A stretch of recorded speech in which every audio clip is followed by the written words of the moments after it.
Hello everyone, welcome back to my channel and today I will teach you central government structure कि जो हमारी government है उसका structure कैसा है, उसके ऑर्गन्स कौन कौन से हैं और वो ऑर्गन किस तरह से वर्क करते हैं।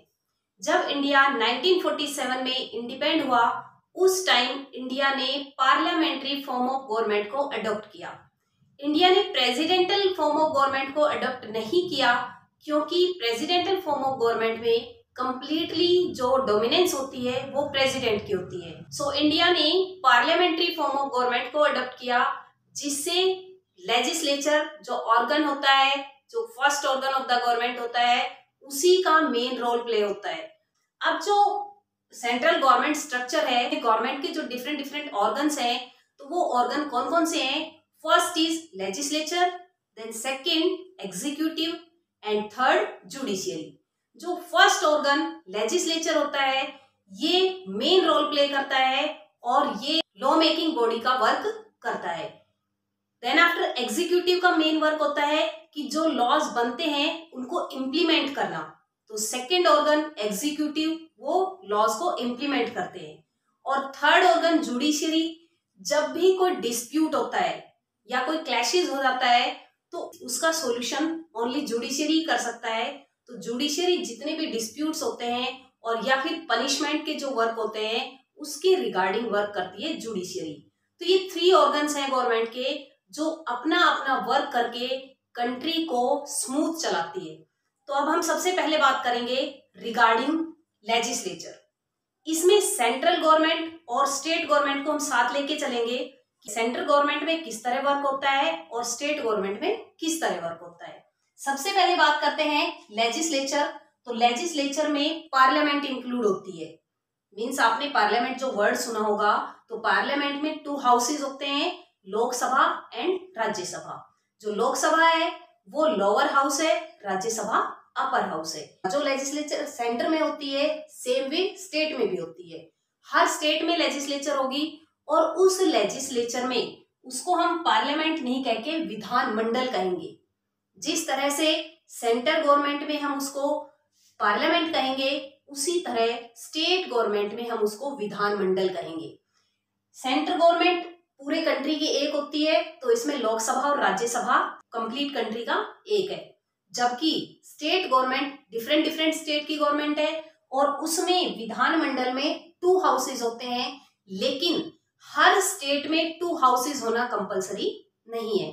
ओनली 6 स्टेट्स ऐसे हैं जहां पर टू हाउसेज है, अदरवाइज हर स्टेट में वन हाउस है। वन हाउस कौन सा? विधान सभा। तो जो विधान सभा और विधान परिषद होती है वो ओनली 6 स्टेट्स में है, बाकी स्टेट्स में ओनली वन हाउस है, वो है विधानसभा। जिस तरह से लोकसभा और राज्यसभा है सेम वे विधानमंडल में विधानसभा और विधान परिषद है। लेकिन ओनली 6 स्टेट्स कौन कौन से? उत्तर प्रदेश, बिहार, महाराष्ट्र, कर्नाटका, तेलंगाना, आंध्र प्रदेश।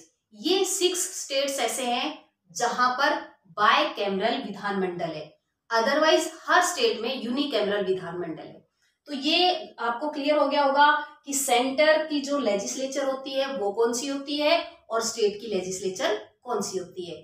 जो सेंट्रल लेजिस्लेचर होती है उसमें जो लोकसभा है ये लोअर हाउस और कॉमन पीपल इसको डायरेक्ट चूज करते हैं, यानी कि इसके जो कैंडिडेट्स होते हैं, इसके जो एमपीज होते हैं उनको कॉमन पीपल डायरेक्ट चूज करते हैं। जबकि जो राज्यसभा होती है इनके एमपी को इनडायरेक्ट चूज किया जाता है। लोकसभा के मेंबर का टाइम पीरियड 5 ईयर होता है, जबकि राज्यसभा के मेंबर्स का टाइम पीरियड 6 ईयर होता है। अगर हम बात करते हैं स्टेट गवर्नमेंट में लेजिस्लेचर की, जो विधानसभा है ये डायरेक्ट कॉमन पीपल चूज करेंगे और विधान परिषद को इनडायरेक्ट। जिस तरह से सेंटर में लोकसभा का रोल है स्टेट में विधानसभा है, जिस तरह से सेंटर में राज्यसभा है स्टेट में विधान परिषद है। क्योंकि जो इसका एज क्राइटेरिया है कि किसी भी कैंडिडेट को एमपी और एमएलए के लिए खड़ा होना है, एमपी सेंट्रल गवर्नमेंट में और एमएलए स्टेट गवर्नमेंट में, तो इनके लिए लोकसभा के लिए जैसे 25 ईयर कंपलसरी है तो विधानसभा के लिए भी 25 ईयर कंपलसरी है।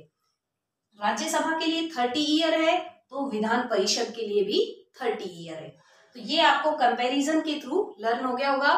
देन आफ्टर जो सेकंड ऑर्गन आता है रिगार्डिंग एग्जीक्यूटिव।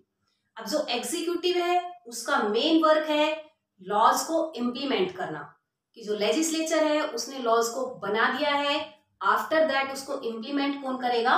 एग्जीक्यूटिव। एग्जीक्यूटिव उसको इम्प्लीमेंट करता है। और एग्जीक्यूटिव में कौन कौन इंक्लूड होते हैं, तो सेंट्रल एग्जीक्यूटिव के बारे में बात करेंगे पहले हम। तो सेंटर की जो एग्जीक्यूटिव है उसमें president, vice president, prime minister and ministers. तो जो ये सेंट्रल गवर्नमेंट है, जो एग्जीक्यूटिव सेकंड ऑर्गन आता है, इसमें सबसे हाईएस्ट अथॉरिटी प्रेसिडेंट है, बट पावर प्रेसिडेंट यूज नहीं करता है, पावर मैक्सिमम यूज की जाती है प्राइम मिनिस्टर। जो प्राइम मिनिस्टर है वो पावर को यूज करेगा और प्राइम मिनिस्टर के साथ उनके मिनिस्टर्स भी वर्क करते हैं। प्राइम मिनिस्टर और मिनिस्टर हैं, ये लेजिस्लेचर का पार्ट होते हैं, बट जब वो नॉमिनेट हो जाते हैं तो वो एग्जीक्यूटिव का पार्ट बन जाते हैं, क्योंकि प्राइम मिनिस्टर और मिनिस्टर्स का एमपी होना कंपलसरी है और एमपी इंक्लूड होते हैं लेजिस्लेचर यानी कि पार्लियामेंट में। जब उनका nomination as a prime minister या फिर एज ए मिनिस्टर हो जाता है तो उसको इंक्लूड कर दिया जाता है एग्जीक्यूटिव में। ये तो आपका सेंट्रल गवर्नमेंट का था। अगर हम स्टेट गवर्नमेंट की बात करें तो उसमें भी सेकेंड ऑर्गन आता है एग्जीक्यूटिव, और स्टेट गवर्नमेंट में जो सेंट्रल गवर्नमेंट में प्रेसिडेंट मेन रोल प्ले करता है, स्टेट गवर्नमेंट में गवर्नर मेन रोल प्ले करेगा। जबकि पावर यूज कौन करेगा? Chief minister. जिस तरह सेंटर में प्राइम मिनिस्टर करेगा, स्टेट में चीफ मिनिस्टर करेगा। बाकी वहां पर जो मिनिस्टर्स वर्क करते हैं सेम वे स्टेट में भी मिनिस्टर्स होते हैं। तो ये हमने आप यहाँ पर एग्जीक्यूटिव में कंपैरिजन कर लिया सेंट्रल गवर्नमेंट और स्टेट गवर्नमेंट का। अब आता है रिगार्डिंग थर्ड ऑर्गन, कि जो थर्ड ऑर्गन है वो कौन सा है? जुडिशियरी। और जुडिशियरी मेन रोल प्ले करता है किसके लिए? किसी भी डिस्प्यूट का सॉल्यूशन करने के लिए और किसी भी क्रिमिनल को पनिशमेंट देने के लिए। जो जुडिशियरी है उसको इंडिपेंडेंट बनाया गया है, उसके ऊपर किसी का कोई प्रेशर नहीं है। उसको इंडिपेंडेंट इसलिए बनाया गया है कि एग्जीक्यूटिव और लेजिस्लेचर किसी भी तरह जुडिशियरी को अपने अंडर में ना करे और किसी भी तरह का कोई इलीगल वर्क नहीं हो सके, इसलिए जुडिशियरी को फ्री और इंडिपेंडेंट बनाया गया है। तो जुडिशियरी है उसमें सुप्रीम कोर्ट हाईएस्ट अथॉरिटी है, पूरे कंट्री का एक कोर्ट सुप्रीम कोर्ट है, बाकी उसके अंडर में आते हैं जो हाई कोर्ट्स होते हैं वो सुप्रीम कोर्ट के अंडर में आएंगे। जो वर्क हाई कोर्ट से सॉल्व नहीं होते उन वर्क को सुप्रीम कोर्ट को सौंप दिया जाता है। जो सुप्रीम कोर्ट है वो ओनली 1 है इंडिया में, जबकि हाई कोर्ट 25 है। कुछ ऐसे स्टेट्स हैं जिनका 2 स्टेट का मिलकर हाई कोर्ट बना हुआ है, जिस तरह हरियाणा और पंजाब। हरियाणा और पंजाब का चंडीगढ़ में हाई कोर्ट है। तो इस तरह से कुछ स्टेट जिनका मिलकर हाई कोर्ट है, बाकी डिफरेंट स्टेट के डिफरेंट हाई कोर्ट है। तो सुप्रीम कोर्ट है, सुप्रीम कोर्ट का चीफ जस्टिस होता है जो मेन रोल प्ले करता है। प्रेजेंट टाइम में जो चीफ जस्टिस है N V. Ramana as a chief justice of Supreme Court work कर रहा है। तो ये ऑर्गन्स थे गवर्नमेंट के, जो सबसे पहले लेजिस्लेचर, सेकंड एग्जीक्यूटिव और थर्ड जुडिशियरी। इन तीनों ऑर्गन का डिफरेंट वर्क है और इसमें डिफरेंट मेंबर्स इंक्लूड होते हैं।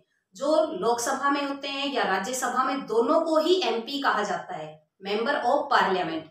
अब कुछ स्टूडेंट्स ऐसे होते हैं जिनको ये क्लियर नहीं होता कि एमपी कौन होते हैं और एमएलए कौन होते हैं, क्योंकि उनके माइंड में एमपी और एमएलए सेम होते हैं। जबकि एमपी सेंट्रल में जो लेजिस्लेचर है, जो पार्लियामेंट है, उसके मेंबर एमपी होंगे, जबकि जो स्टेट की विधानमंडल है उसके मेंबर एमएलए होंगे।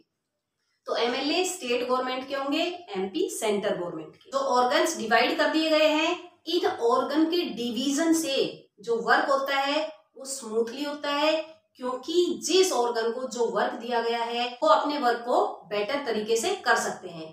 अगर मान लो ऑर्गन डिवाइड नहीं किए जाते और सभी से ये कह दिया जाता कि लॉज बनाइए, उनको इम्प्लीमेंट कीजिए, अगर कोई डिस्प्यूट होता है तो उनका सॉल्यूशन कीजिए, तो कोई भी उसकी रिस्पॉन्सिबिलिटी नहीं लेता। इसलिए जब हमारा इंडिया इंडिपेंडेंट हुआ उसी टाइम ऑर्गन्स को बना दिया गया था कि इंडिया की गवर्नमेंट के 3 ऑर्गन होंगे और तीनों ऑर्गन अपने अकॉर्डिंग यानी जो उनको वर्क नॉमिनेट किए जाते हैं, जो वर्क उनको असाइन किए जाते हैं, वो अपने वर्क को परफेक्टली करेंगे।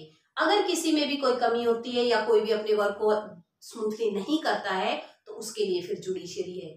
तो जो आपका ये सेंट्रल गवर्नमेंट स्ट्रक्चर था, आई होप अच्छे से क्लियर हो गया होगा कि जो 3 ऑर्गन्स हैं, तीनों ऑर्गन के डिफरेंट वर्क हैं। जिस तरह से सेंट्रल गवर्नमेंट में तीनों के वर्क डिफरेंट है, सेम वे स्टेट गवर्नमेंट में भी तीनों के डिफरेंट वर्क है। वीडियो अच्छी लगे तो लाइक करें, शेयर करें, चैनल को सब्सक्राइब करें। मिलते हैं नेक्स्ट वीडियो में, तब तक के लिए ओके बाय।